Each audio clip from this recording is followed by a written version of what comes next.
Hi guys, magandang araw po sa inyong lahat. Maagang maaga po ako dito. At pasensya na din po kayo at ngayon lang po ko ulit nakapag-upload dito ng video kasi sobrang busy po talaga sa trabaho ko. Sa ngayon, gusto ko lang i-share po sa inyo kung ano ba ang ginagawa ng isang building attendant.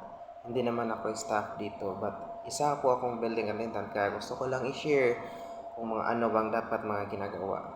Okay? So, sana samahan niyo ako hanggang sa dulo. So, let's go!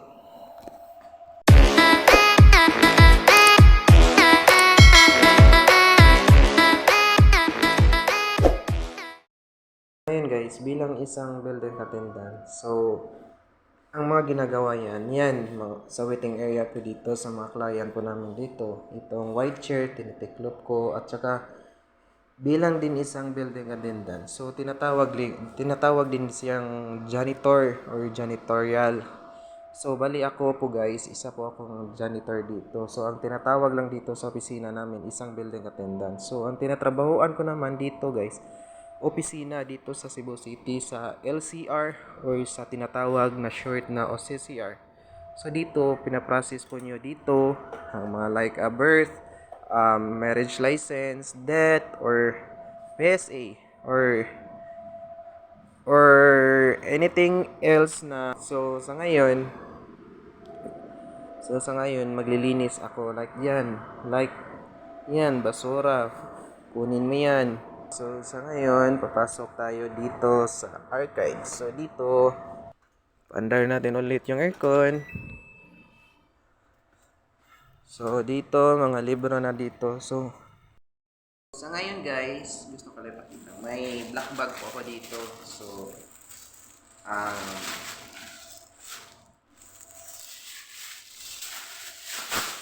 pinakolekta ko dito yung mga basura sa opisina namin. Yeah. Samahan nyo ako at chill lang kayo hanggang sa dulo. Okay? Let's go! I walked across an empty land. I knew the pathway like the back of my hand.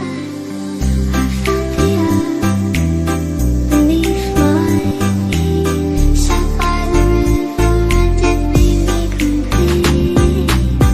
Oh, simple thing, where have you gone?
Sa ngayon, di ko nang muna to lahat-lahat bibidyohan kasi ang ginagamit ko lang po dito ay cellphone ko lang po. So, mababa yung storage ng phone ko. So, let's go!